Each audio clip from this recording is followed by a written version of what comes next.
Greetings to all of you, ladies and gentlemen. Ladies and gentlemen, this evening, we invite you to continue with the episode 15 of the story, The Reburial of Kevin, ladies and gentlemen. Now, we would like to invite you to dive right into the content of episode 15 of this story, as narrated by A Shadow.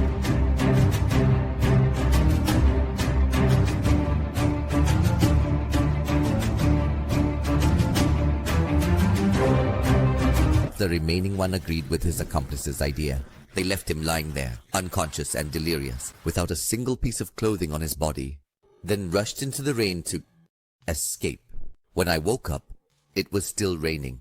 She only knew that all around her was enveloped in darkness. To Tiên, everything had lost its meaning.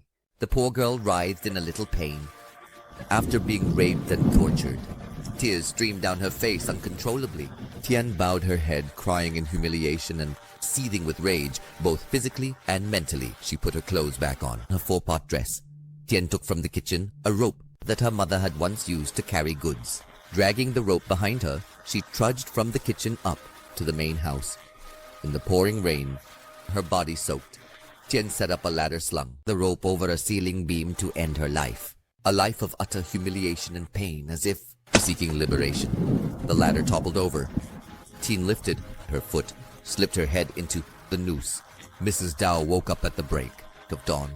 She sat up abruptly, her eyes searching for her daughter. But when she caught sight of her, Tiên had already hanged herself to death. With her frail, ailing body, Mrs. Dow no longer had the strength to wail or cry.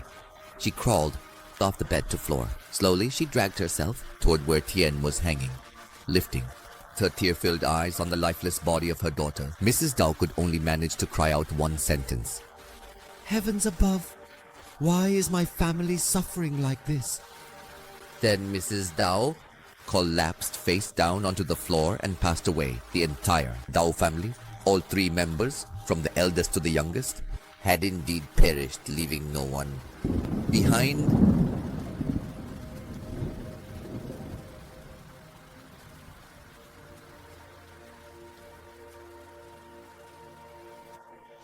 Tell me, where do you think all this karma originated from exactly? Her eyes were swollen, puffy, and clouded over with a misty haze. Blood streamed heavily and from her eyes. At this moment, all she could see was the truly dark, horrifying shade of red. During the time she drifted into memories of the past 2 years ago, she had felt all the physical pain, indeed, the torment and the mental anguish that Tiên herself indeed had to endure. After the death of her poor, fragile daughter, she now understood what it meant to reach the very depths of pain. She had understood why her husband had died. She was terrified, panicked, and driven insane. Now she, too, would have to die. Not only that, the image of her daughter as a little girl, just moments ago lying curled up under the blanket, cradled in Tien's arms, was still, moments later, reduced to a pool of blood, was a clear omen that her family might be just like Tien's family, each and every one of them dying, until no one was left. She kept crying, her whole body covered in blood. After a while, she shook her head frantically and cried out, pleading words. I know my sins now. Tiên, please forgive me. From now on, please. Live righteously and gain good deeds. I wouldn't dare commit evil acts or harm others anymore. I beg you. Oh, please. Tien's voice echoed, resonating right beside ear. Only kill my daughter. Give it to others. Raped me. Killed my whole family. Now you. Please forgive me. Only know when I give. Right before I put my head through the noose? Before I just died? I don't know. Tiên looked at her, curling her lips into a smirk, smile, running fingertips over face. Tiên whispered softly. Even if I could, I still wouldn't forgive. At this moment. You. Tien's laughter echoed through the room, thick with the stench of blood. The woman kept crying and begging Tiên to spare her life. But all she received in return were those horrifying peals of laughter. Along with it came a crushing sense of inescapable despair. Just when she was at her most hopeless, suddenly, her face turned deathly pale. Out of nowhere, she jerked violently, so terrified that she went mad, mistaking what she saw. However, it wasn't a hallucination. The corpse slumped against the wall by the door. The door was actually moving. Two arms, strong and forceful Lao Tong, raised hands, grasped the handle of the long knife, then yanked it out of his body with a violent pull. Blood gushed out as Lao Tong propped himself up, trying to stand. For a moment, seeing her husband return was like dying again. She mustered all her strength and screamed loudly, Ong Tong! Ong Tong, save me! Husband, my husband! Lao Tong had managed to stand up, but his legs were unsteady, staggering he could fall at any moment. To fall, his body hunched over, arms dangling limply, his head lolling to one side. Looking at him, there was something clearly very wrong. And how could it not be, when just moments ago, where she stepped into the room she had been, struck terror, her heart stopping when she saw her husband plunge a sharp knife through his own chest. Blood gushed out, soaking the entire floor. Even if the stab wound itself wasn't fatal, a person wouldn't be able to survive after losing so much blood. And yet, indeed, Tong, her husband, was getting back on his feet, taking staggering steps, groaning from his mouth. Getting no response from her husband, she screamed and shouted even louder, Mr. Thong! Mr. Thong! Oh, I'm here! Help! Help me! It seemed that Thong had heard her calls. She saw him turn his head, glance to the right, look up at her, and then slowly take sluggish steps toward her. His back was hunched over, bent, like someone who had been stooped for many years. Yet his hands gripped her waist so tightly that she winced in pain. Suddenly, a clear sense of foreboding washed over her. The person standing before her was her husband, yet she felt that this gait, this hunched back, resembled someone else. Still bewildered, she suddenly gasped, her mouth agape, stammering, unable to form words. At that moment, Thong spoke up. Chi-Dao, it really is you, Chi-Dao. Chi-Dao, only this old woman would remember. No, that was the voice of Chi-Dao. It was indeed the voice of Chi-Dao. Along with the hunched gait, the bent back, she realized that her husband was unmistakably Chi-Dao. From Thong's mouth, Chi-Dao's voice continued to echo, said, Sister Dao, my mother and I have done it. What, sister, you killed our whole family. Give my grandchild back, please. Give my child back. Give my child back. Standing right before her now was the spirit of Tiên and Chi-Dao inside her husband's body. She immediately screamed in terror. Get away! You people! Get out! All of you, please, you ghost! Now! Clap softly and gently. Past midnight in the upstairs bedroom, upstairs, she saw something. She saw swaying, hanging from the ceiling fan. Ceiling. The house became dark when the house fell into darkness as all the lights went out. The night was silent. Not a single sound could be heard. No longer crying, screaming. Crying, screaming, all gradually sinking into, in the quiet, creepy, full night. Death is an inevitable part of life. Around that time, at the house, at a student dormitory in Hanoi, in the dorm room, while her roommate was fast asleep, Hiền suddenly woke up with a start and sat bolt upright. Sweat poured out like a shower, soaking all over the shirt. Hiền looked around in a daze. Around, saw myself still lying. She saw that she was still lying on the bunk bed in her dorm room. Believe what just happened was indeed just a storm. Only then did Hiền believe it was a nightmare, dream. It was hard to believe. It seemed it had just happened moments ago. In dreams, people forget their dreams. Details of your dream. Dreams. Too real are the ones you can recall vividly after waking. It was terrifying. Why would I suddenly have such a dream? Really, Hiền said softly. It seemed like Hiền had woken up her roommate. Still feeling flustered, Hiền noticed something from the other bed. From the lower bunk, her roommate named Lam poked her head up and asked, Hey, what's wrong? What kind of dream startled you like that? After seconds to calm her, Lam turned on the light. The bright light helped ease Hien's fear. Hiền is less scared. Hiền replied, I'm so scared of ghosts. It's strange. I've never felt like this before. Not even once. I don't know if it's some kind of omen either. Without saying anything, Lam grabbed a towel to wipe Hien's face. Then she asked, What happened? What kind of dream made you sweat so much like that? Your face looks so strange. Take your time and tell me. Hiền composed herself and began recounting the dream. Dreamed just now to her roommate. I dreamed that at home my parents had all died, and they died in such agony. There was blood everywhere. Could something have happened at home? Lamb laughed, trying to reassure her friend. Oh my gosh, there's nothing wrong. It's just because you read too many horror novels, so when you sleep, you end up dreaming all sorts of nonsense. But why? Lately, have you been reading those kinds of books anyway? Just a few days ago, you were bragging that your parents sent you a letter, along with some spending money. You should cut back on reading, or else you might get mentally overwhelmed and end up seeing ghosts and demons every time you close your eyes. Hearing her friend say that, Hiền also felt it made sense. The thing is, lately Hiền has been caught up with some horror novels. Horror novel borrowed from a male classmate. At first, just thought to read for information, but after reading, even while eating, Hiền kept reading. Since they were horror stories, unavoidable that there would be gruesome blood-soaked scenes that made her exhale hard. Hiền then said, with a thoughtful expression, "You're right. I think I'll return the books tomorrow. Because reading them every night and not being able to sleep is just too scary. But even so, I still feel this strange sense of unease. It's been about 2 weeks now that I've not gone home." Lamb immediately replied, "If you're still worried tomorrow morning, catch ride home, visit, trip. Anyway, tomorrow in. Your house is only about 30 kilometers from here. About 30 kilometers away, anytime. Head home in the morning and come back in the afternoon. Then come back. Classes resume as usual." Hiền nodded after hearing that and decided to head home. Perhaps tomorrow morning. Whispering, it was around 5 a.m.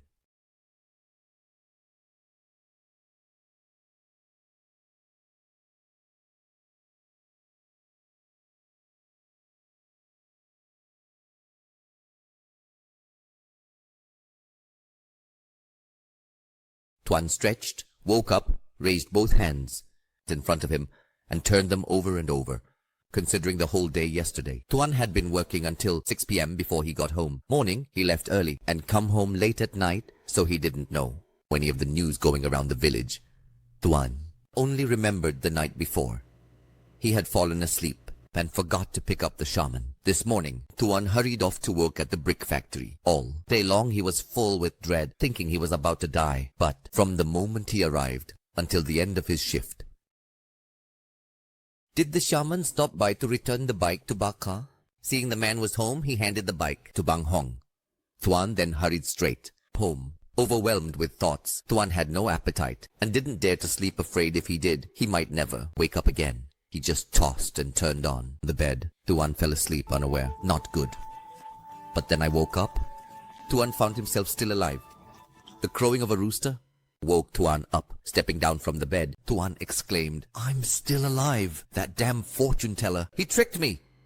Feeling relieved, Thuận opened the door and stepped out into the yard, where he saw the fog was still thick. He couldn't understand why the weather was so gloomy and misty days. It had been 2 days without a single ray of sunshine. Thuận reached up to the clothesline, grabbed a face towel, and walked to the water tap. He got some water to brush his teeth and wash his face. After that, Thuận headed towards the backyard where his grandmother's grave was. These past few days, he had been coming and going early and late, sometimes sleeping over at Mr. Ka. "I can't sleep at Hao's house again today." All of it, when it came down to it, was because of a few words from that fortune teller, which had nearly turned Thuận life upside down. Taking advantage of the early hour, Thuận went out to clear away some weeds and fallen leaves, because of days of heavy rain and strong winds. Once he stepped into the backyard, Thuận was startled by something unusual at the grave. Just a few days ago, Thuận recalled only a small crack, but today the incense bowl had completely broken in two. Incense sticks were scattered all over the grave. The grass on the mound had withered away, unable to sprout. Even though it had been raining for days, normally just 1 or 2 days of rain without cleaning up would cause the grass to grow thick and wild. So why was the incense bowl broken like this? "Grandma." "Oh!" Thuận exclaimed as he picked up the broken pieces of the incense bowl, brushing aside the damp grass. Then old incense sticks. After that, Thuận put everything into a black bag and brought it into the house. The worry continues to haunt her grandmother's grave. He clasped his hands together, bowed his head, and prayed in front of his grandmother's portrait. At that moment, Thuận blamed himself. "It's my fault. I used up all the money for the reburial to build a grave for you and handed it over to them, which is why everything turned out like this. Grandma, I'm sorry, but don't worry. I will go over there and get your money back. Please wait for me." Just after finishing his prayer, the weather turned cold. Tuan turned around, intending to put on another jacket and get ready for work when suddenly Tuan saw something outside. There was a figure in the mist. Tuan felt the silhouette seemed familiar. It was the image of his grandmother. A few days ago, Tuan had a nightmare where he saw his grandmother. If it hadn't been for his grandmother's help, Tuan would have sunk deep into a muddy pond. Tuan stepped toward the door and he softly called out, "Grandma, is that you?" "Grandma, it's me, it's Tuan." "Grandma." However, the more he tried to get closer, shadow person beyond yard even more Distant. Tuan was miserable. Why did my nephew become like this? like this. Just Tuan heard clearly that it was her voice. The voice was very close to him, but her figure remained blurry and distant, slowly fading into the white mist ahead. "Grandma, it really is you. I'm sorry, Grandma. It's me who has been unfilial. After all these years, I still haven't been able to build you a suitable grave. Grandma." Tuan burst into tears. His eyes welled up with tears. Tuan kept walking outside, reaching the threshold, but it remained the same. The more Tuan stepped forward, the farther his grandmother's figure lightly drifted away. He could clearly hear her voice, see her silhouette, yet Tuan simply couldn't get any closer to his grandmother. No matter how much he wanted to, there was nothing. All that he could absolutely everything possibly do. His grandmother's voice echoed. Tuan wiped his tears and said, choking back sobs, "It's my fault." It's my fault, Grandma. I have to know what to do. "What exactly should I do?" "Tuan, listen to me. You absolutely must die." Tuan was still trying to literally make sense of what his grandmother's words could possibly mean when, blink of an eye, the shadow outside in the yard appeared right before Tuan's eyes. It was his grandmother, with her silver white hair and frail figure. She was wearing a set of brown linen clothes, worn and patched in many places. "Grandma, why are you doing this to me?" Tuan's mouth was bleeding as he raised his hand to look down. He saw his grandmother still holding a butcher knife, stabbing it straight into his chest. Tuan could clearly feel the blade piercing through his heart. Through my heart. Tuan, I have to die. Tuan, my dear, you must die. Tuan, you must understand that this is a crucial moment and you need to act accordingly. "Die!" Tuan's vision blurred. Blood was gushing out everywhere. His grandmother's voice kept Echoing lightly throughout the shabby house. No, no, Grandma, I must, please. "Die." That's it. His legs gave out, and Tuan sank down onto the floor. His eyes around in all directions, then looked down at his chest. There was no stab wound nor any blood. In front of Tuan was small altar holding incense burner and photo of his grandmother. On incense burner, stick of incense had not even burned down by a third, which meant that Tuan had just finished lighting the incense. It hadn't been long ago. Sweat was pouring down his face. Only then did Tuan regain his senses. Was it a dream? My soul hasn't fully returned. Then Tuan heard hurried footsteps outside in the yard. As soon as he peeked outside, the sky was still misty, but there was indeed a figure approaching the house. Tuan braced himself, feeling a bit frightened. The shadow was getting closer and closer. Is that you, Grandma?" Tuan stammered, but it wasn't. Before the figure even reached the house, a familiar voice called out, "Tuan! Hey, Tuan! Are you up yet? Are you up yet?" It was Hao's voice. Sure enough, just a few seconds later, Hao stepped into the house and saw Tuan standing silent. Hao nodded and asked, "Are you deaf or something? If you're awake, you should answer. Why are you just standing there like you're literally lost?" Tuan let out a sigh of relief. Hao's appearance somewhat helped ease the unease. Tuan smiled even though he still felt a bit uneasy. His smile was a bit forced, like, "Hao, sorry, I was busy lighting incense for my grandmother. Why did you come over so early? Is there something going on?" Hao was holding a plastic bag. Inside was something wrapped in banana leaves, and he handed it to Tuan. Hao smacked his lips. "Take it. My grandma got up early this morning to make sticky rice, so I wrapped some for Mr. Tong as a thank you. Last night I didn't dare go out, so I couldn't bring him dinner. Hope this sticky rice can make up for it." Holding the banana leaf-wrapped sticky rice, still warm, Tuan smiled and replied, "Your family is so kind to me. Staying up here I feel really embarrassed. Too much. I have nothing for you and you still eat." Hao heard his friend and clicked his tongue, saying, "Nonsense! My grandma even told me to tell you. From now on, after work, you should come over to our house for meals. That way it's more convenient, and I won't have to bring food all the way to you anymore. What a relief. Don't feel bad. I already told my grandma everything. It's not because of me that you ended up in this situation, losing money and getting into trouble, worrying these past few days." At this point, Tuan asked, "Are you talking about the fortune teller who said that after 3 days, if I didn't perform offering ritual banish the demon, I would die, right? That wretched old man. Today marks the 4th day already. I'm still alive and kicking, aren't I? Damn, that old bastard. I spent all the money I had saved up to dig up my grandmother's grave for her. It went to him. Visiting my grandmother's grave, I saw that the incense bowl was broken in half. Just now, I even dreamed of her. Because I was upset that you hadn't come to find me, I was planning to go look for you in a bit. I want to ask you to come with me to Phuong Hia, to the house of that fortune teller. I need to get my money back from him." "What kind of offering is that for him to take several million jong from me? Let me just put on a jacket and you come with me right away." Tuan spoke in a rush, and Hao, after listening, looked bewildered. Hao stammered, Hey, hold on. What did you just say?" "We're going to the fortune teller's. Our money back?" Tuan nodded and replied, "Yeah, if we don't, then how is he going to help with anything at all? I knew it. It would be like this. But how are we supposed to get it back? Haven't you heard what happened yet?" Tuan immediately furrowed his brows. "That's my hard-earned money from years of work. No matter what, I have to get it back. And you just said, you know something? What is it?"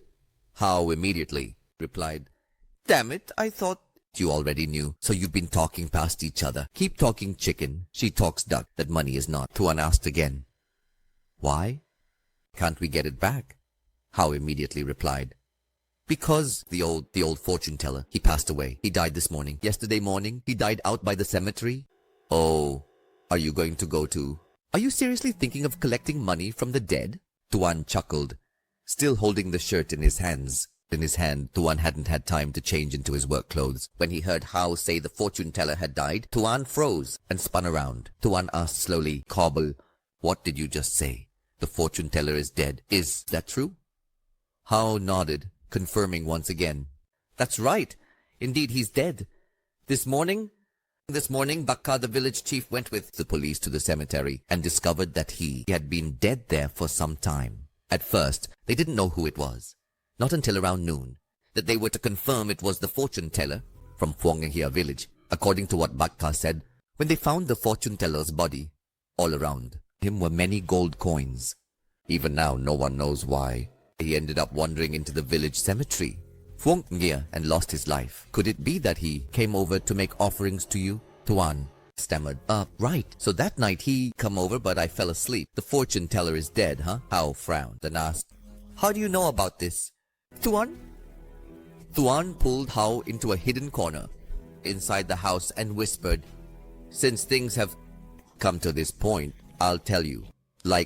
But you just mustn't tell anyone else, okay? Otherwise both you and I will get dragged into this." Hao saw that Tuan's face paling, his words hesitant, his expression full of fear, and he started to feel a bit uneasy. Who then continued, "But whatever it is, just say it. Already, remember? The day I slept at yours, that afternoon I told you that I had gone over to Phuong Hia village to see a fortune teller. At first, when I arrived at his house, he was sick, bedridden, sweating profusely, rambling wildly, possessed by a ghost. I was scared that because of my situation, he had been cursed. So I took all the money saved to dig grave for grandmother, over to the fortune teller's house. Naturally, I gave him all my money. He gave me a talisman to ward off his illness. Planned to come to our village at 3 a.m. yesterday morning, instructing me to meet him at that time. I had to quickly pick him up and take him out cemetery to hold exorcism ceremony." "How?" stammered. It's the day when you and a few others, that guy took the night watch shift, you know, right?" Tuan nodded. Ho swallowed hard, then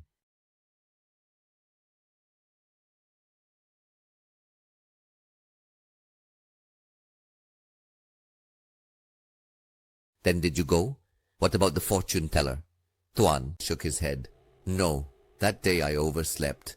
Bakka told me to take the watch at 3 a.m.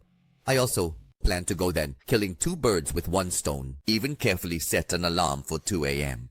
But somehow the clock out of battery. I was completely frozen, so I ended up sleeping straight through until the next morning. When I woke up, it was already close to 6 o'clock. I hurriedly changed my clothes, went to work, and I passed by Uncle Ka's house, stopped in, and apologized to him for not going last night. He didn't say anything at all. So I had no idea that the old fortune teller had died. Hao pondered deeply. Then there was a silence. Hao said, "Hey, could it be that on that night, the old fortune teller came over to our village, but didn't see you there to meet him, so he wandered alone to the cemetery to exorcise the ghosts and demons, but the ritual ended up failing, so he was killed by ghosts and demons, right?" Thuận immediately stammered and asked, "Then who could answer that? Do you remember the first time the 2 of us went over to his house? He even predicted if I perform a ritual or a ceremony, then 3 days later I will die. Counting up to today, it's been 3 days I'm still alive, but the fortune teller ended up dead. And he even died at the village cemetery. Before that, the whole village was already gossiping that Mrs. Van's husband had been cursed by the fortune teller, using spells to make another die in his place, buried the pre-dug grave. Could it be that thing, that demon made the fortune teller die in my place?" Hao immediately replied, "Sometimes it really happens like that. You never know for sure. But listen, yesterday it wasn't just fortune teller who died. Our village is going through all oddities now. What a weird story.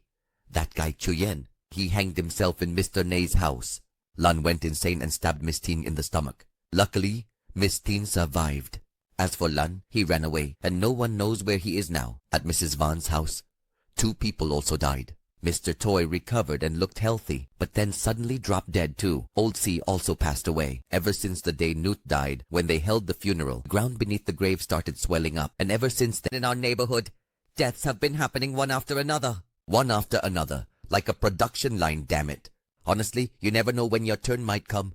Just the other day, on my way back from Mr. Toy's house, I even saw a ghost and fainted there on the road. Luckily, Bakka happened to pass by and saw me. At that moment, Thuận asked, "Was it the day you brought me food that you saw the ghost? What happened?" Hao lowered his voice, his face clouded with sadness.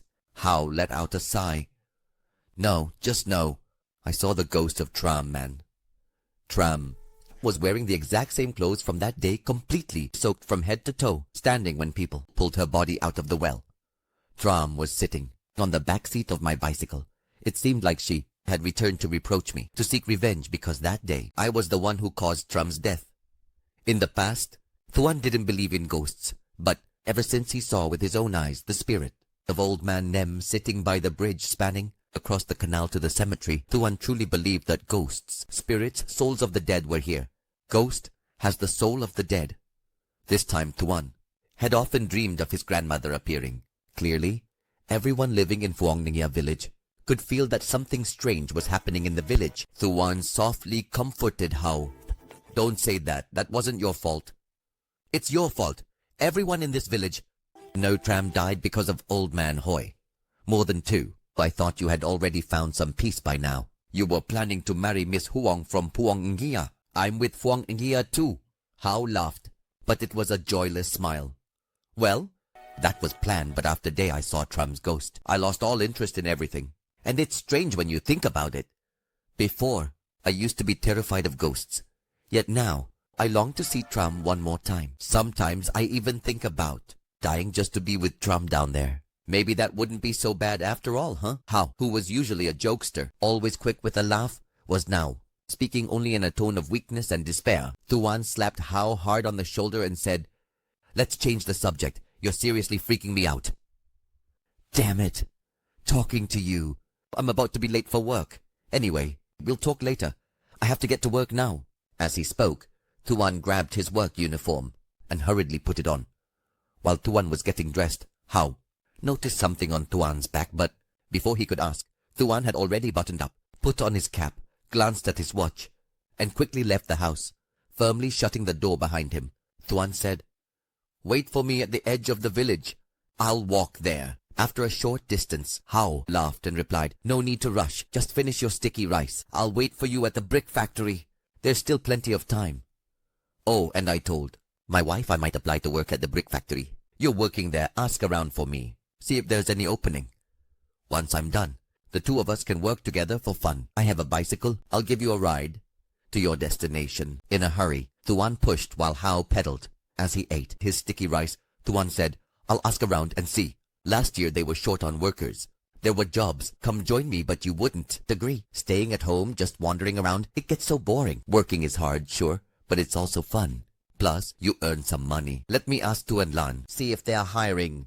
If they are, I'll put in a word for you. We're from the same village, so it's easy.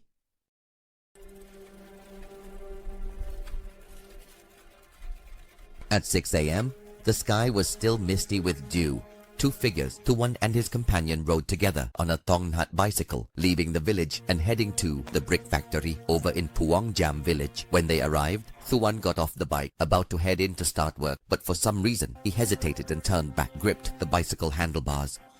Thuan said, Hey, you were about to do something just now, weren't you? Since this morning, I've noticed something off about you. You look so gloomy, depressed, lifeless. Just a moment ago, you mentioned dying just to be with Trum. Spit it out. What exactly are you thinking right now, huh? Hao immediately replied, What am I thinking? Well, actually, yes. I was planning to head back later and stop by Trum's house for a bit. Somehow, I felt tidying up. I've been neglectful, gently lit an incense stick for her. Go ahead, do your thing. I'm heading back. Hao turned his bike around, but before he could pedal off, Thuan grabbed him back. You wait here while I go inside and ask for the day off. I'll go with him. Look at him like this. Let him let you go alone. I'm really worried. In the village, a lot of things have been happening lately, and I don't feel leaving you here alone. Don't you dare head back there. Just then, Tu, Lan, and his wife stood there, leader, and the workers' team also came riding together. Seeing this, Thuan called out, Brother Tu, Sister Lan, I have something to ask of you. For example, such as... Standing on the other side of the road, Hao couldn't clearly hear the conversation between Thuan and the couple Tu and Lan. However, seeing the way Thuan furrowed his brows, scratching his head, and forcing a crooked smile, Hao knew that Thuan was being scolded by the couple. The reason was probably because Thuan had asked for sudden leave. Tu and Lan were indeed quite harsh. Minutes later, Thuan ran over to put on a bright smile. Got the leave approved. Let's go home, man. Hey, you want to go to Trum's house, right? I'll definitely go with this option. Certainly, mister. At the same time, simultaneously, at his house, Master Leon had already woken up early. The tabby cat at Mr. Carr's place had been very attached to Master Leon since yesterday. Wherever Master Leon went, it also followed. Mrs. Hong boiled potatoes in. Mr. Carr was also preparing a few things, some belongings to later go and inform and seek the approval of the village elders regarding the ceremony to be held at the cemetery. According to Master Leon's plan, he would head out to the cemetery to survey the terrain, as well as examine the geomantic lines before proceeding with the ritual to break the sealing spell. To do that, he needed to obtain the elders' approval in the village because currently the Phuangia village cemetery. Phuangia is a place where entry is prohibited. While making tea, Mr. Carr explained, After breakfast, I will wait for later. Master Leon and our village family will be there waiting. As for me, I will go invite the village elders. Since ancient times, regardless of matters are discussed at the communal house, we seek the elders' opinions. Hopefully, everything will go smoothly and the villagers will remain safe and sound. Master Leon gently stroked his silver beard and replied, Village chief, rest assured, as long as we follow exactly what I instruct, everything will be fine. Mrs. Hong carried plate of freshly boiled sweet potatoes from kitchen steaming. Carr poured tea. Leon said, though he just met Mr. Carr and his wife. Just met Mr. Carr and his wife this afternoon, yesterday. But somehow, Mr. Carr and Mrs. Hong did not feel strange. Not at all, really. Master Leon gave a sense of deep familiarity and closeness around him. Around Master Leon, it seemed that everyone felt safe and peaceful. Uncle Leon, please have some potatoes for now. The market isn't open today, and going up to the commune center is far. We have some sweet potatoes at home, so we boiled them for you to eat in the meantime. Master Leon smiled and replied, You don't have to be so formal with me. For many years, I have wandered throughout many places, often braving the wind and sleeping under open sky, ground my mat and sky my blanket, curtain, Also used to sleeping in, waking up in the morning to have sweet potatoes to eat and tea to drink. Tea to drink. Really dare not expect anything more. And with me as a guest I will find it difficult. Please allow me. Mr. Carr replied with a bright smile. Mr. Leon, you are a high rank. Your words are empathetic. Your words are both kind-hearted and full of understanding. A person like you, Mr. Leon, is truly rare to come across. Leon here is rare. Yesterday I got to sit. I felt like I gained so much new insight. I only hope that from now on, everything can be resolved peacefully. Please stay here with us a little longer. Just us a while, Master Leon replied. Let's discuss that later. Right now there are some important matters that need to be addressed first. With each passing day, the negative energy grows stronger, tormenting. Even ordinary people can feel it. This morning, I noticed you two were coughing persistently. And in your garden, perhaps. There's a pomelo tree, Ms. Hong. Pick many pomelo leaves, boil them to make water, and then use the pomelo leaf water to clean the house. You can also use it for steaming or bathing. This way the body will be able to expel the negative energy. The house will also become less gloomy. Although this method is indeed simple, it's actually very effective. Ms. Hong was surprised. You're right, I just noticed it. Every morning when I wake up, I feel all stuffy inside, and then I start coughing heavily. I thought I was sick or had caught a cold. Turns out Master Leon received direct influence of gas, people's health. On days when the energy is weak, contacting the negative energy will cause sickness. Compared to yesterday, today the negative energy has become even denser. Neutralizing it through conventional methods, like burning incense, bathing with pomelo leaves, or using ginger wine is only a temporary fix. To completely eliminate it, you have to find the right place, trace the source of the negative energy, and cleanse it. While eating sweet potatoes, Mr. Carr asked, talking about the cemetery in Puonghia village? Master Leon nodded and replied, That's right. Last night, after hearing you, Carr, describe the situation, as well as the grave at the center of the cemetery. Besides that, there have also been unusual deaths near cemetery recent days. I am sure under the throne, that grave indeed contains something called a corpse. Mrs. Hong struggled to swallow her piece of sweet potato, almost choked. Mrs. Hong's voice trembled. What is a corpse demon? Taking a sip of tea, Master Leon asked Mr. Carr and his wife before talking about the exam. Devil, I want to ask you to have you heard about the evil spirit yet? Mrs. Hong eagerly replied, Yes, the evil spirit is one. Hong replied, Yes, the spirit was buried with treasure. It said that would often choose a virgin girl, make her hold a ginseng root in her mouth for 100 days, then bury her alive with the treasure, carefully guarding it. When the girl dies, she would become the guardian spirit. Anyone who is not the rightful owner or the holder of the key must be the owner or the key holder. Lock that one to get treasure all. Is that right? Is that correct? No, huh? Mr. Carr widened his eyes in surprise. You know about that? This story. Mrs. Hong immediately clicked her tongue. Oh my God, who would? People have been spreading that rumor everywhere. When I was little, I heard my mother tell the same story. Not far away, right here in our own village. People also say that the ancient tomb in the center of the cemetery has gold. What else? But it can't be taken. Back in the day, someone tried to dig up the tomb to find gold. But as soon as the pickaxe touched the tomb, that person collapsed, coughing up blood and died. Mr. Carr recalled that day at the communal house. The elders also told a similar story. But the stories you just mentioned are really just rumors, embellished over time. Ask anyone, and they'll say they've heard about it. But no one can verify it, because the story of dying from disturbing a grave happened decades ago, back during the wartime. Master Leon nodded thoughtfully. As for the guardian spirit, that's more or less accurate. Just like Ms. Hong said, the story about the guardian spirit is real. It's not just a rumor. As for corpse demons, the people who create them do so with a purpose similar to the guardian spirit. However, the method of refining them and the hidden dangers that corpse demons bring are much scarier than those of the guardian spirit. Times over. That's why corpse demons are classified among the ancient forbidden dark arts, commonly referred to as forbidden arts. Ms. Hong stopped chewing, set her bowl of sweet potatoes down on the table, and pulled her chair closer to continue listening. At that moment, Ms. Hong asked, Just hearing you talk about it already gives me goosebumps.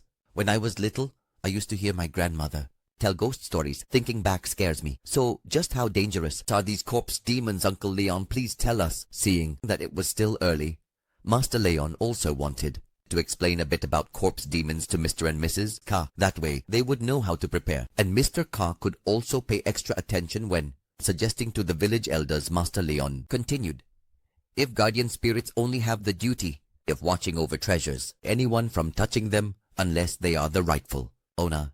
Simply put, if you are not greedy and don't deliberately violate the treasures guarded by the guardian spirit, you won't die. Guardian spirits can exist on that land for hundreds of years, even hundreds of years, without harming the people living there, unless humans have intentions of trespassing. I once met families living on land guarded by guardian spirits, and not only did they not encounter disasters or misfortunes, even guarded by the guardian spirit protection, good luck and prosperity. So you too understand that, although guardian spirits may seem frightening, if we don't recklessly offend them, nothing bad will happen. However, corpse demons are a different story. Basically, corpse demons are also tasked with guarding treasures and valuables for their masters, and they are refined. But unlike the evil spirit, there exists a corpse demon exists. The more terrifying it becomes, because the one who creates a corpse demon will embed the deadly curse into it. There are treasures that have remained untouched for hundreds of years, and they will stay buried forever, unless someone can break the pact and make a deal between the guardian spirit and its master. Like the land where the treasure lies will remain peaceful if the living people on that land are compatible in age, and they will even encounter good fortune. On the other hand,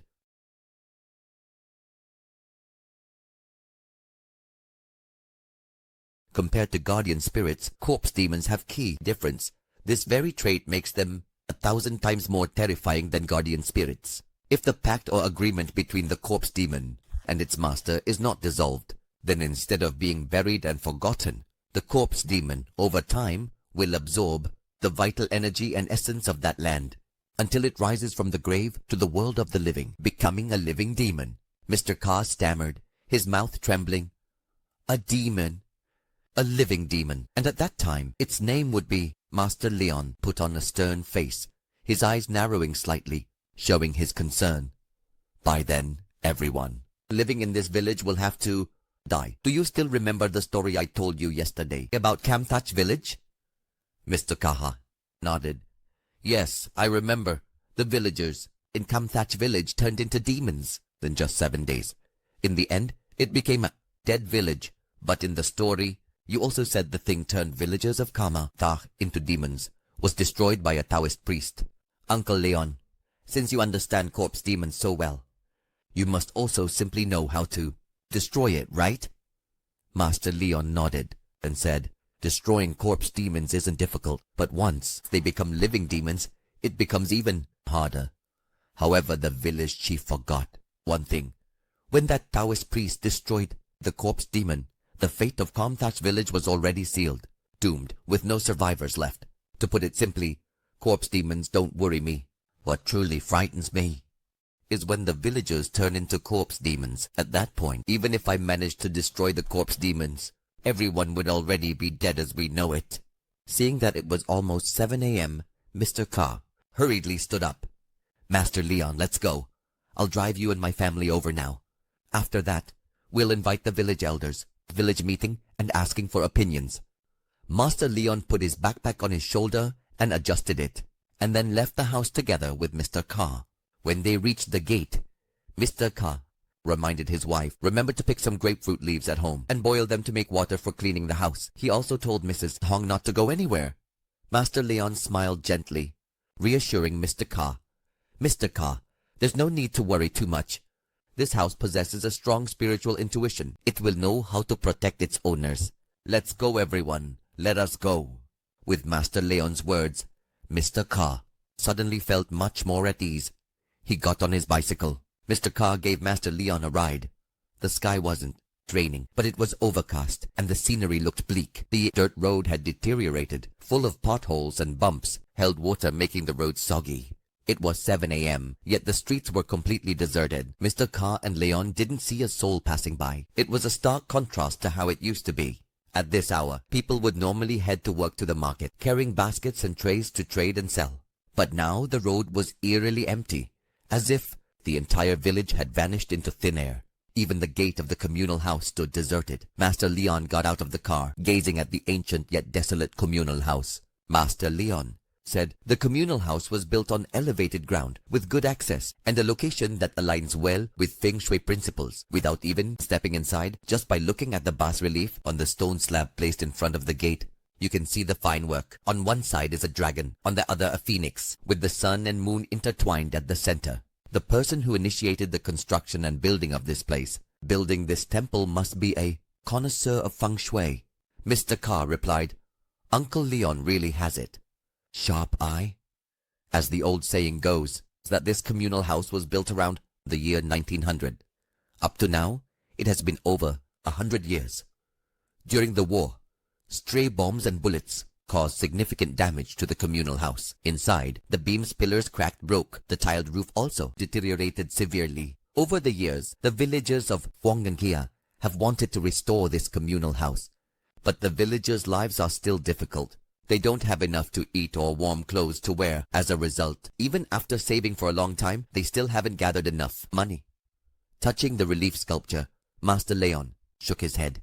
No, that's not right. The age of this communal house is much older than years the chief mentioned. Based on my estimation, the age of this communal house must be at least over 150 years, like it might been built late dynasty. If that's the case, this communal house would be over 200 years old. Mr. Carr's mouth dropped open, surprised. Is it true, Uncle? Could it be that old? What are you basing that claim on? Master Leon examined this bas-relief. I've visited many ancient temples and communal houses all across Vietnam. Can also be called a knowledge about the culture of stone steles and bas-reliefs. Looking at the intricate dragon carvings, here I can confidently say these are dragons from the Lei dynasty. As for this matter, we discuss later. I'll stay here and see scenery of communal house. Village chief, go and invite the elders of the village. All the village come together to discuss. Mr. Carr still had many questions he wanted to ask. But in fact, inviting the elders was the more urgent task. Mr. Carr got on his bicycle and pedaled quickly to the house of Elder Dong, who was also the oldest person in the village, who lived in a small and peaceful and quiet village. Master Leon stepped into the communal house.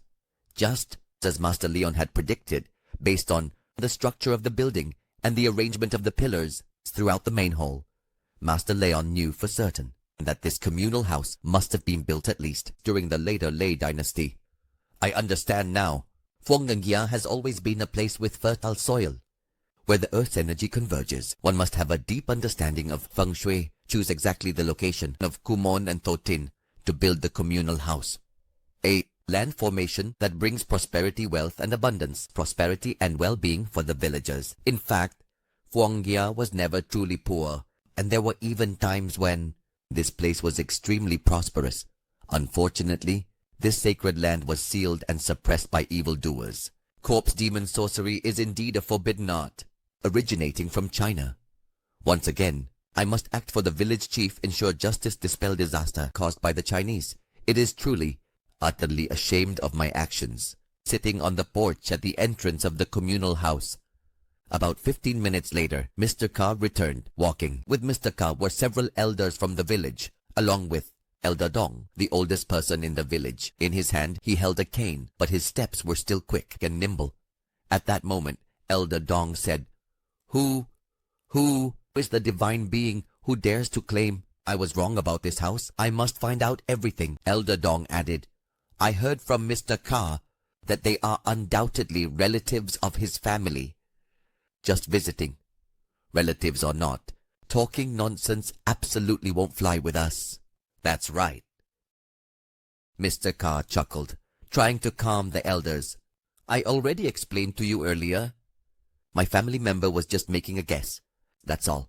I don't dare blaspheme or anything, impolite in any way, so there's no need to get so upset. Please, take it easy, elders. The courtyard is slippery from rain, so please stay calm. No need to rush. If your blood pressure spikes, you might fall here. It could be fatal. Mrs. Dong's daughter held a stick and pointed it at Mr. Carr. You keep puffing out your chest and then telling your family to sneer at us, mocking us. Isn't that right? Let me tell you, indeed, we may be old, but we're still strong. It'll be a long time before we end up bedridden, collapse into the water. Mr. Carr said, You misunderstood me. I was just worried about you elders. I wouldn't dare to mock, hey, anyone. The communal house was peaceful. It suddenly became lively. The atmosphere turned downright festive. That's just how the elders are, but when it comes to matters concerning the village, the elders never overlook. Even in storms, they still umbrellas. Lucky to have the elders keeping traditions are preserved. The elders always remind the younger generations. It goes, better to be poor but clean, tattered but fragrant. Don't be petty and frivolous, dragging each other off to the city, to the district town. Those are tear-inducing jobs, and they tarnish the reputation of our villagers. Small, peaceful village. Stepping into the courtyard, there, sitting under the eaves, was an old man with white hair, a thin figure, wearing a brown outfit, a bag, cloth shoes, dong, and few other. Women looked at each other in confusion, then bowed and greeted him. Hello, sir. Elder Dong hesitated. Master Leon stood up and bowed. Hello, everyone. Sorry for being rude. Sitting in front of the communal house gate, Elder Dong noticed that this man had a kind demeanor, with a gentle and warm gaze and very polite. Sir, please feel free to sit down. Please. The old man who lived in the village. Carr hurriedly spoke up to explain. Ah, no. No, not the elder. Let me report to you all, this is Uncle Leon, who is a distant relative I mentioned earlier, with the elders. On the way to, since she was already holding a cane, Aunt Dong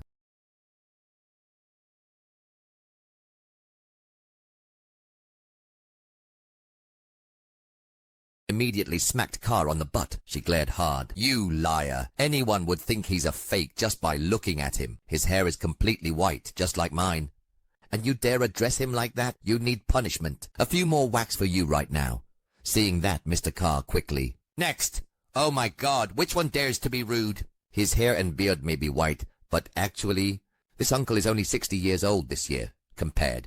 Among the elders here, the youngest is Mr. Khan. He's still younger than nearly a dozen of the elders. If you don't believe it, just go out there and race him, even if you get a head start halfway down the road. The elders need canes to walk, but he doesn't even need a folding cane. Ms. Jong squinted and looked carefully again, and she saw it's true. Though his hair was white and silver, the old man, standing in front of Ms. Jong, still looked strong and very dignified. Master Leon smiled and said, Dear elders, what Mr. Carr said is true. I am 65 years old, and I have been disrespectful to you all. Allow me to introduce myself. My name is Luong, a distant relative of Mr. Carr. This time I had some business, so I joined, planning to stay with him for a few days. I hope you all will forgive me. Ms. Jong cleared her throat, looking a bit shy. So that's why you said elder. At just 65 years old, your hair is already completely white like that. No wonder people get confused. Even royal decrees must yield. Once you've come to the village, you have to respect the customs here. I heard Mr. Carr say that you... Oops, he said something about this communal house dating back to the Lei dynasty. How do you plan to explain in this matter? Here, Mr. Carr felt embarrassed in front of Master Leon. Earlier on the road, in a moment of excitement, Mr. Carr ended up telling this story to the elders.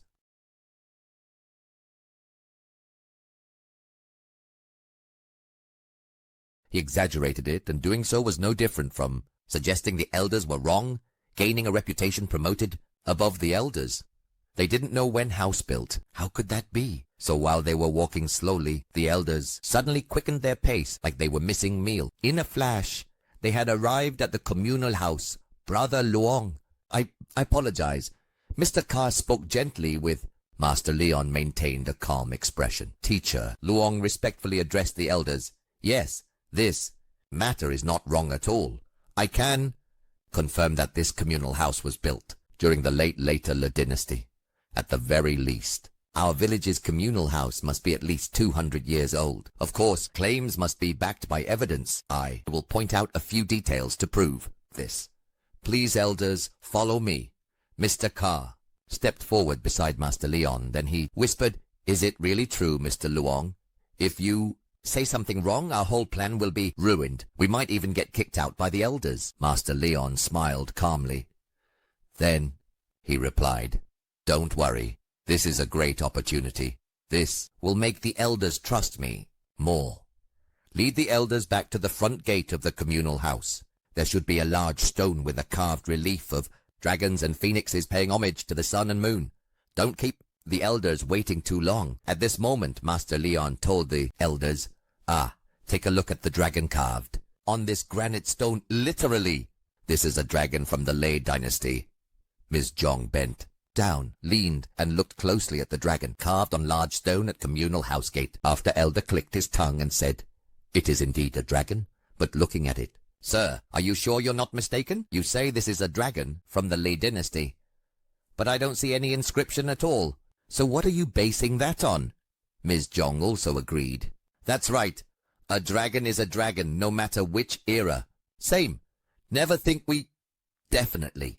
Say what you want, Master Leon." Hearing that, continued, "Yes, elders, please. Stay calm and let me finish. Dragons are symbols in many countries. People believe that dragons are noble, grand creatures, representing royalty and emperors. They symbolize prosperity and are sacred creatures, on par with heaven, earth, and the gods. Each country, each nation has its own unique depictions of dragons. Vietnam is no exception. Even during the feudal dynasties, the image of the dragon varied slightly from dynasty to dynasty. During the Li dynasty, dragons were shown with long winding bodies. Along their spines was a row of low, individually carved scales. Head front fins aligned the row of scales behind. Belly was segmented and short, resembling that of a snake. They had 4 legs, each with 3 toes. At the front, there were no hind toes. The head was always held high, and the mouth open. Upper lip, neck, mouth lacked a nose, instead extending into a gracefully curved trunk that reached upward, tapering gradually toward the tip. During the Tran dynasty, the dragon's form basically retained the appearance from the Li dynasty, but the dragon's head showed some differences. It was like the dragons of the Li period. The dragon's head rose upward, but without many curves. The fang on the front was quite large, arching over the waves. The dragon's body in the Tran dynasty curved with movements that were decisive and powerful. The dragon's body was thick and solid, with a posture reaching forward. The dragon imagery dynasties had dragons with only 3 or 4 claws. Claws! Ms. Jong touched the dragon's claw, carved on the stone slab, then muttered, 1, 2, 3, 4, 5. Oh, it's true. Hey, this dragon here actually has indeed 5 claws. Everyone! Ms. Jong looked, sighed. So what if it has 5 claws? It doesn't necessarily show. This communal house was built during the later Lei dynasty. You say it would still be over 200 years old. How could it be that old? I don't believe it. Master Leon smiled. But there actually is a difference, everyone. In ancient beliefs, from long ago, a dragon with 3 claws symbolized heaven, earth, and humanity, also known as sky, land, and people. A dragon with 4 claws meant the 4 directions: east, west, south, north seasons, spring, summer, autumn, winter. By the Lei dynasty, the image of the dragon had completely changed compared to the dragons of the Li and Tran dynasties. Dragons of the Lei period, as seen in carved reliefs, appeared more majestic and fierce, with large heads and beards shaped into sharp forms, like blades or spears. The 5-clawed dragon symbolized 5 elements: metal, wood, water, fire, earth. With these characteristics, I can confidently say that this is a dragon from the Lei dynasty. Ms. Jong and the other elders nodded in agreement. Very reasonable. Listening to Master Leon's analysis of the dragon imagery across different dynasties, the elders felt as if their minds had been opened. Truly, they had never thought that the image of a dragon carved in stone could carry meaning. But Mr. Carr still felt uneasy, as with a single carving it would be impossible to definitively conclude that this communal house was built. Who can confirm that this temple was built during later Lei dynasty dragon imagery from the Lei period? People could very well carve similar designs on communal houses and temples, like that Mr. Carr said, Master Leon, if it's a dragon from the Lei dynasty, we still can't. You should always ensure that you be certain. To confirm, this communal house was built from the Lei dynasty, right? Master Leon continued. That's right. This is just the first piece of evidence. Next, I want to talk about the structure of the communal house. The house has a frame structure consisting of 7 bays and 2 wings. However, it was damaged in war, so it is no longer intact. As a result, the communal house was built in the style of a stilt house with 6 rows columns across 10 rows columns, lengthwise all. The columns are made of ironwood set on blocks of green stone. Do you know what character the main village hall of our village was built to resemble? What shape? Ms. Jong immediately answered. It's the character Jin. Master Leon nodded. Indeed, the character Jin, sir. Based on the structure of this communal house, I find that its architecture truly remarkable is similar to that of an ancient communal house built from approximately the year 1700 to 1736, taking 36 years to complete. That is a communal house located in Backnin called Jin Bang. From the structure to the style, the beam supports match perfectly, with only a difference in size. Here, our village's communal house is slightly smaller. However, it's not an exact replica. At Jin Bang, there's no large stone relief like at this communal house. Moreover, with its solid architecture and sturdiness like 100 years wouldn't be enough to cause our communal house to deteriorate. So the age of the communal house must be much older than that by a lot. At that moment, Jong burst out laughing, then exclaimed in admiration.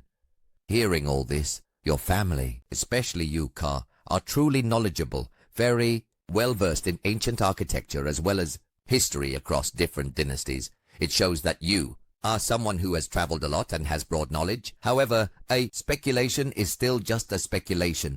I wanted to let you finish speaking, presenting concrete evidence. No need to go far. Just look. Over there. Look at the main hall, the supporting beams, the columns, several bays like that. But the most important thing you didn't look at, it's the stone stele right next to the pillar on the right-hand side of the communal house. There it clearly states construction started in the year 1700. Could it be that the ancients would record? Saivan kept a gentle smile on his face. Master Leon respectfully replied, Yes, sir. I have looked at that stele. The text on the stele is carved in Chinese characters. However, aside from elders understand the meaning of the inscription on stele, the stele itself, it is a fake stele. As soon as Master Leon finished speaking, the elders' faces immediately darkened. Elder Dong, oldest elder in village, had trembling hands. However, seeing Master Leon's gentle demeanor, gentle appearance, silver hair, so he tried his best to stay composed. Elder Dong said, Hey, you don't think that just because you're related to someone from our Trung village, we won't dare to do anything to you. The ancients used to say. The saying goes, think before you speak. You can eat recklessly, but you absolutely cannot speak recklessly. Our village hall may be dilapidated, old and run down, but it's sacred for our people. That stone stele has existed since the time of our ancestors, so how dare you call it fake? If you don't have a proper explanation today and clear up matter today, I won't forgive you. Please. Mr. Carr hurried to support Elder Dong. Elder Dong was so furious that he could barely breathe, scolding Master Leon while staggering and coughing violently. The other elders were just as enraged. Mr. Carr stood in middle, not knowing what the right thing to do was. He trusted Master Leon, but Elder Dong wasn't wrong. Since he was a child, Mr. Carr had seen that stone stele in that spot. Elder Dong was also getting on in years. This year Elder Dong was 80 years old, so the stone stele must be at least as old as him. How could it possibly be fake? And who would even fake a stone stele, and for what purpose? At this point Mr. Carr hesitantly asked, Brother Luong, why would you say that? That stone stele is even older than I am. How could it possibly be fake? At this moment, Master Leon calmly replied, Dear elders, I understand. When saying this makes the elders feel hard to hear, but the truth remains the truth. The original stele has been replaced by a fake stone stele. When I say fake, I am not wrong. There's another point. The Chinese characters engraved on the stone stele do indeed state the year 1900. However, that is not the year this communal house was built, but rather new. Stele replaced the original one, was stolen. Perhaps the elders have mistaken it. Confusion about raising the stele, not building the communal house. Elder. Zhong wasn't someone well versed in Chinese characters. Even if he knew some, it was only a little bit of nomscript. All the records of the communal house passed down generations.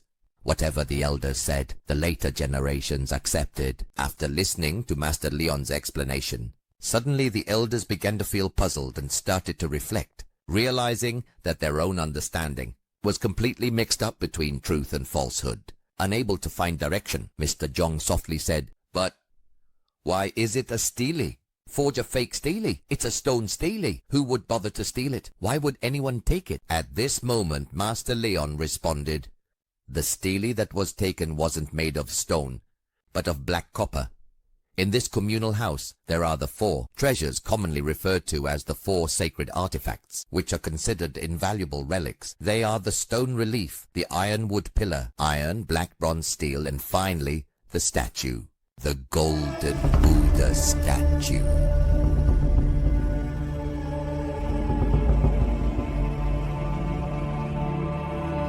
The color is a bright and vibrant shade of yellow.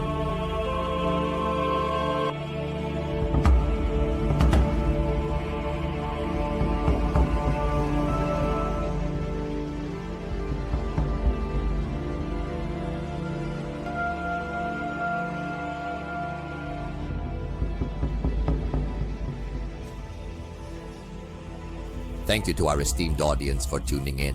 We respectfully bid you farewell and look forward to seeing you again in the next episode of this story.